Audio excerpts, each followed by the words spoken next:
Subscribe करिए हमारे channel target UP TET CTET को और बेल आइकन को दबाइए।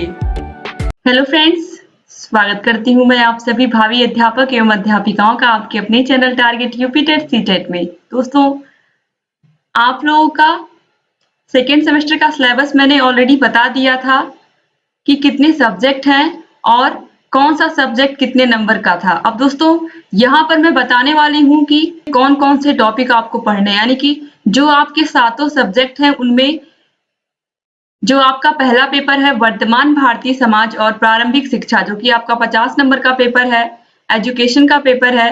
तो ये जो 50 नंबर का पेपर है इसमें आपको कौन कौन से टॉपिक पढ़ने हैं उसको विस्तार से यहाँ पर मैं बताऊंगी। तो हर एक विषय में इस तरीके से मैंने हर एक सब्जेक्ट का बना दिया है ताकि आप आसानी से देख लें कि किस विषय में आपको कितना टॉपिक पढ़ना है। देखिए, विषय वस्तु क्या है? खंड क प्रारंभिक शिक्षा। प्रारंभिक शिक्षा के अंतर्गत क्या क्या पढ़ना है? दोस्तों, मैं हमेशा आप लोग को बताती हूँ कि आप लोग डीएलएड कर रहे हो, आप लोग जा करके प्राथमिक शिक्षा में परिवर्तन लाएंगे, यानी कि आप प्राथमिक के बच्चों को पढ़ाएंगे तो निश्चित रूप से आप शिक्षा में परिवर्तन लाएंगे। तो यहाँ पर आपको प्राथमिक के बच्चों को ही ध्यान में रख के पढ़ना है। चूंकि प्राथमिक के बच्चों को पढ़ाएंगे तो आपको इसीलिए यहाँ पर वर्तमान भारतीय समाज और प्रारंभिक शिक्षा, यानी कि जो आपका प्रेजेंट टाइम में भारतीय समाज है और इसके अकॉर्डिंग प्रारंभिक शिक्षा किस तरीके से चल रही है बच्चों की, यानी कि जो प्राथमिक शिक्षा है वो किस तरीके से हो रही है, समाज में कितना बदलाव आ रहा है, कितना बच्चे सीख रहे हैं, इन्हीं सब के विषय में आपको यहाँ पर प्रारंभिक शिक्षा के विषय में आपको जानना है। तो यहाँ पर आप देखिए, खंड का है प्रारंभिक शिक्षा। शिक्षा की संकल्पना, अर्थ, प्राचीन तथा अर्वाचीन एवं महत्व, यानी कि प्राचीन समय में शिक्षा की क्या व्यवस्था थी, शिक्षा का क्या महत्व था और अभी प्रेजेंट टाइम में क्या स्थिति है, यानी कि वर्तमान समय में शिक्षा का क्या महत्व है। आप सभी लोगों को अच्छे तरीके से पता है आज के समय में शिक्षा का कितना महत्व है और शिक्षा का महत्व कोई भी समय रहा हो, शिक्षा का महत्व हमेशा से ही समान था और आज भी शिक्षा का महत्व बहुत ही अधिक है, आप सभी लोगों को पता है। देखिए, शिक्षा के उद्देश्य एवं वर्तमान भारत में शिक्षा के उद्देश्यों को प्रभावित करने वाले कारक आप सभी लोग जानते हैं। वर्तमान समय में शिक्षा का व्यावसायीकरण हो गया है। सभी लोग शिक्षा ग्रहण करना चाहते हैं। क्यों? क्योंकि आगे चल करके हमको कोई जॉब करना है, कोई नौकरी करनी है, शिक्षा का एक उद्देश्य बना दिया गया है। तो यहाँ पर शिक्षा के उद्देश्यों के बारे में बात होगी। इसके बाद शिक्षा के प्रकार। शिक्षा के प्रकार में औपचारिक शिक्षा, अनौपचारिक शिक्षा और दूरस्थ शिक्षा। औपचारिक शिक्षा और अनौपचारिक। अनौपचारिक सबसे पहले मैं आपको बता दूं, अनौपचारिक शिक्षा वो शिक्षा होती है जिसकी ना तो कोई जगह नियत होती है ना तो कोई समय नियत होता है, यानी कि बिना कोई स्थान और समय की जो शिक्षा होती है उसे हम अनौपचारिक शिक्षा कहते हैं। और अनौपचारिक शिक्षा की शुरुआत जब बालक छोटा होता है तो उसके घर से ही होती है, ठीक है। यानी कि जो भी शिक्षा उसके माता पिता देते हैं, उसके दादी दादा देते हैं बच्चे के, और जो अपने आस पड़ोस के बच्चों से सीखता है या आस पड़ोस के बड़ों से सीखता है, वो होती है अनौपचारिक शिक्षा। अब औपचारिक शिक्षा यहाँ पर दिया है। औपचारिक शिक्षा जब बच्चा स्कूल में एडमिशन लेता है, यानी कि जब बच्चे के स्कूल की शिक्षा की शुरुआत होती है तो वहां से शुरुआत होती है औपचारिक शिक्षा की, ठीक है। अब इसके बाद है दूरस्थ शिक्षा। दूरस्थ शिक्षा का मतलब होता है डिस्टेंस एजुकेशन, डिस्टेंस लर्निंग जिसको हम बोलते हैं। तो डिस्टेंस लर्निंग जो होता है इसमें खासकर उन बच्चों को अधिक महत्व मिलता है, जैसे जो बच्चे मान लीजिए कोई जॉब कर रहे हैं, वो रेगुलर क्लास नहीं कर सकते हैं तो वो दूरस्थ शिक्षा के माध्यम से अपनी एजुकेशन को कंप्लीट करते हैं। जैसे कि इग्नू हुआ, आप सभी लोग को पता है, राजश्री टंडन मुक्त विश्वविद्यालय हुआ, तो इनको हम मुक्त विश्वविद्यालय के नाम से जानते हैं क्योंकि यहाँ पर आप डिस्टेंस लर्निंग यहाँ से कर सकते हैं, यानी कि दूरस्थ शिक्षा आप आसानी से कोई जॉब करते हुए भी अपनी पढ़ाई को कंटिन्यू रख सकते हैं। इसके बाद देखिए प्रारंभिक शिक्षा की पृष्ठभूमि। प्रारंभिक शिक्षा की पृष्ठभूमि का तात्पर्य यहाँ पर है जो प्राचीन काल में गुरुकुल एवं बौद्धकालीन शिक्षा चलती थी, वहां पर उसमें कौन कौन से संस्कार होते थे, बच्चे को सर्वप्रथम गुरुकुल में ले जाया जाता था, गुरुकुल में ले जाने के बाद कौन कौन से संस्कार होते थे, फिर बच्चा वापस पढ़ करके गुरुकुल से आता था। तो इन सभी के बारे में आप विस्तार से पढ़ेंगे कि गुरुकुल कालीन शिक्षा की क्या क्या विशेषताएं थी, इसके अलावा बौद्धकालीन शिक्षा की क्या क्या विशेषताएं थी। मध्यकालीन शिक्षा का मतलब है मुगल कालीन शिक्षा व्यवस्था किस तरीके की थी, मुगल काल में शिक्षा। और आधुनिक शिक्षा यानी कि वर्तमान समय में स्वतंत्रता के पूर्व एवं पश्चात, यानी कि 1947 से पहले शिक्षा की क्या व्यवस्था थी और 1947 के बाद क्या स्थिति है, वर्तमान में क्या स्थिति है, इन सभी के विषय में हम पढ़ेंगे प्रारंभिक शिक्षा। यहाँ पर जो भी टॉपिक आप पढ़ोगे, आप प्रारंभिक शिक्षा यानी कि कक्षा 1 से 5 तक की शिक्षा के विषय में विशेष ध्यान देंगे, क्योंकि आपको सबसे पहले अगर आप डीएलएड कर रहे हैं तो आपको प्राइमरी के बच्चों को ही ध्यान में रखना है, क्योंकि आप उन्हीं बच्चों को पढ़ाने के लिए ट्रेनिंग ले रहे हैं। तो जो भी टॉपिक आप पढ़ेंगे उन्हीं बच्चों को ध्यान में रख करके ही आप पढ़ेंगे। अब यहाँ पर देखिए, प्रमुख शैक्षिक विचारधाराएं एवं विचारक: आदर्शवाद, प्रकृतिवाद, प्रयोजनवाद, भारतीय विचारक। तो दोस्तों यहाँ पर चाहे वो आदर्शवाद हो, प्रकृतिवाद हो, प्रयोजनवाद हो, जब इसके बारे में आपको विस्तार से बताऊंगी तब ये आपको ये टॉपिक बहुत ही अच्छे से क्लियर होगा।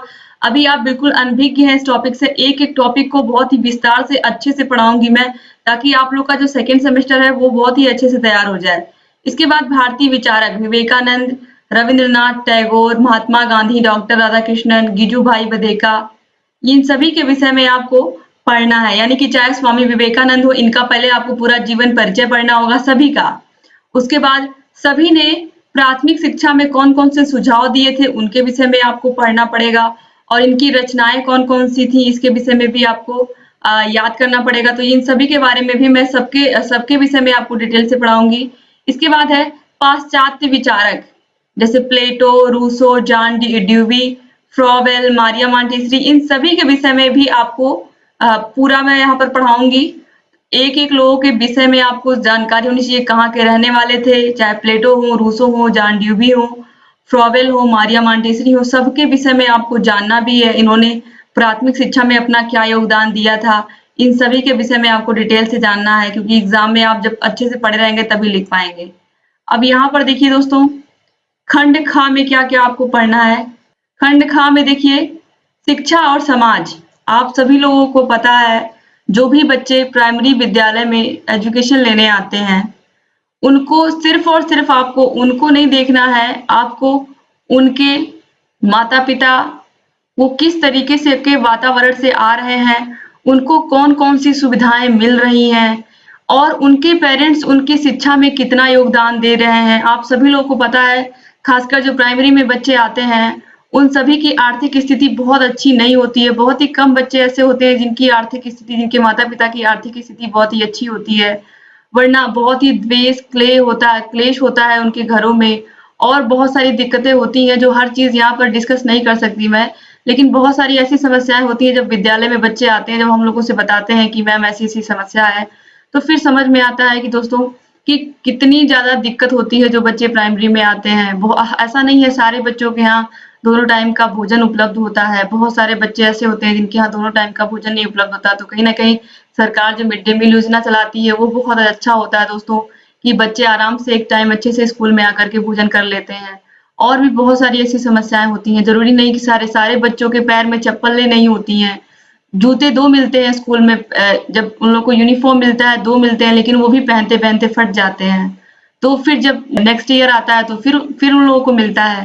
तो ऐसा नहीं है, सरकार बच्चों को यूनिफॉर्म देती है, उन लोगों को जूता मोजा मिलता है, बच्चों को बैग मिलता है, बच्चों को हर एक सुविधा, कॉपी किताब, जितनी भी चीजें होती हैं सब चीजें अवेलेबल कराई जाती हैं। लेकिन दोस्तों फिर भी जो उनके घर की हालत होती है, जो उनकी जो आर्थिक स्थिति होती है, वो कहीं ना कहीं बहुत ही दयनीय होती है।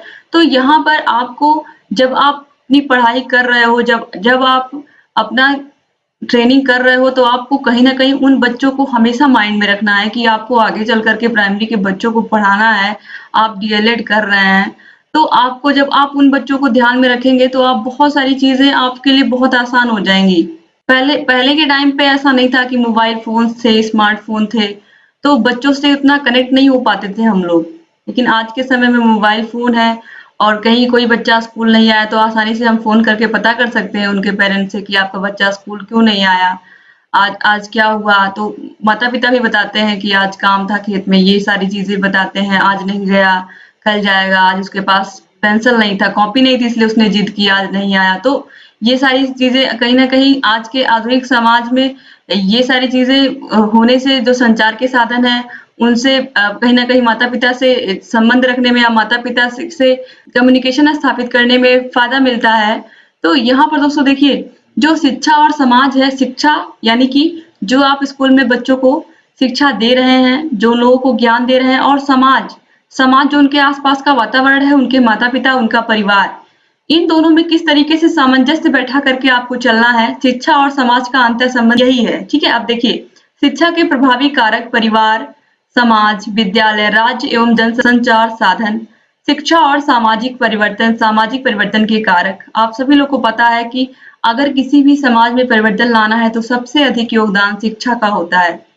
अगर शिक्षा है तो वहाँ का समाज परिवर्तित किया जा सकता है, वहाँ के लोगों की सोच अच्छी होगी, तो शिक्षा का होना बहुत ज़रूरी है।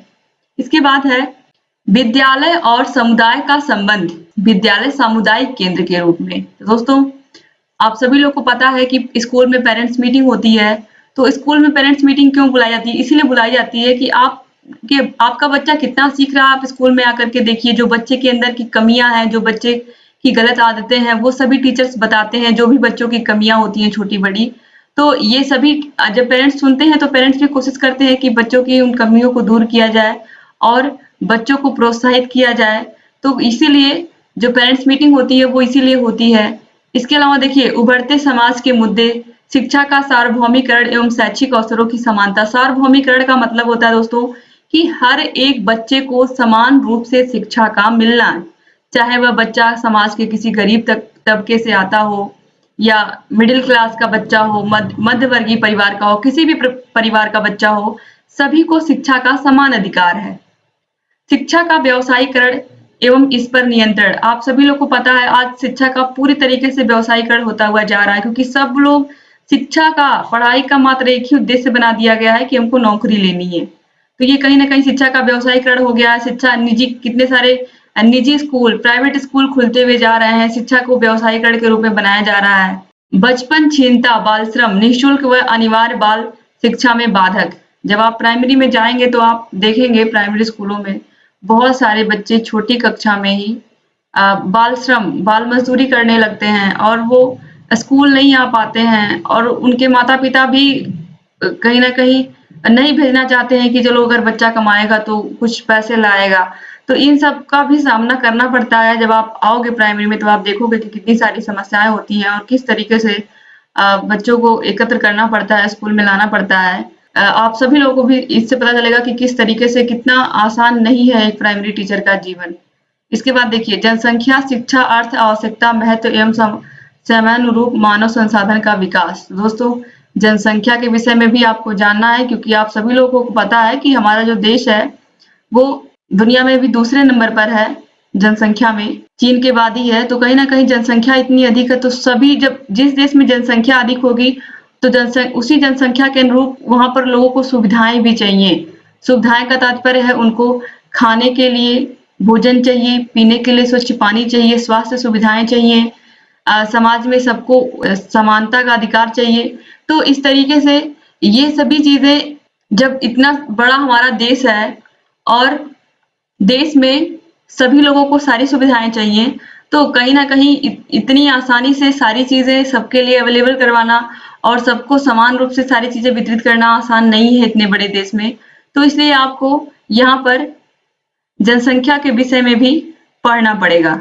इसके बाद देखिए, जातिवाद, अलगाववाद, सांप्रदायिकता एवं इसके दुष्परिणाम, सामाजिक पारस्परिक सौहार्द व समरसता, वर्तमान आवश्यकता, पर्यावरण प्रदूषण व पर्यावरण संरक्षण के प्रति जागरूकता, जल संचयन, ऊर्जा एवं भूमि संरक्षण, भूमंडलीय ताप वृद्धि एवं जलवायु परिवर्तन, भूमंडलीकरण, लैंगिक असमानता तथा प्रभाव, शिक्षा द्वारा लैंगिक समानता के प्रति समझ व संवेदनशीलता का विकास, जन संचार माध्यमों की बढ़ती भूमिका और समाज पर इसका बहुआयामी प्रभाव, शिक्षा एवं मानवीय मूल्यों की शिक्षा, अर्थ एवं उद्देश्य, मूल्यों के विकास में परिवार, समाज और विद्यालय की भूमिका, राष्ट्रीय और अंतर्राष्ट्रीय सद्भावना की शिक्षा, लोकतांत्रिक वैज्ञानिक एवं तकनीकी दृष्टिकोण का विकास।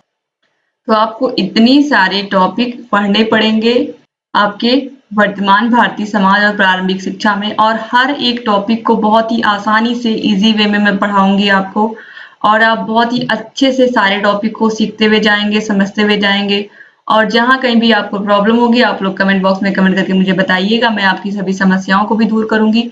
बस दोस्तों, पढ़ाई आपको करनी है और हर एक चीज आपको समझते हुए चलनी है। तो दोस्तों, उम्मीद करती हूँ कि आपको ये पूरी जानकारी बहुत अच्छी लगी होगी, आपको पूरी विषय वस्तु पूरा पाठ्यक्रम अच्छे से समझ में आया होगा। तो दोस्तों ऐसे ही हर एक सब्जेक्ट का मैंने बना दिया है, आप लोग आसानी से सभी सब्जेक्ट के टॉपिक्स को देख सकते हैं। हम लोगों ने आपके सभी सब्जेक्ट का अलग अलग प्लेलिस्ट बना दिया है, हर एक सब्जेक्ट आसानी से आप देख सकते हैं। इसी वीडियो के नीचे डिस्क्रिप्शन बॉक्स में मैं उसकी लिंक दे देती हूँ, साइड में आई बटन पर भी आप क्लिक करके सभी वीडियोस को देख सकते हैं। उम्मीद करती हूँ कि आपको ये वीडियो अच्छा लगा होगा। अगर अभी तक आपने हमारे चैनल को सब्सक्राइब नहीं किया तो प्लीज सब्सक्राइब कर लीजिए और घंटी के निशान को जरूर दबा दीजिए, जिससे हम जो भी नई वीडियोस बनाते हैं उसका नोटिफिकेशन आपके पास टाइम से पहुंच जाए और आप हमारी सभी वीडियोस को देखते हुए चलें। वीडियो पूरा देखने के लिए आप सभी लोग का बहुत बहुत धन्यवाद। ऐसे ही हमारे चैनल से बने रहिए। जय हिंद दोस्तों।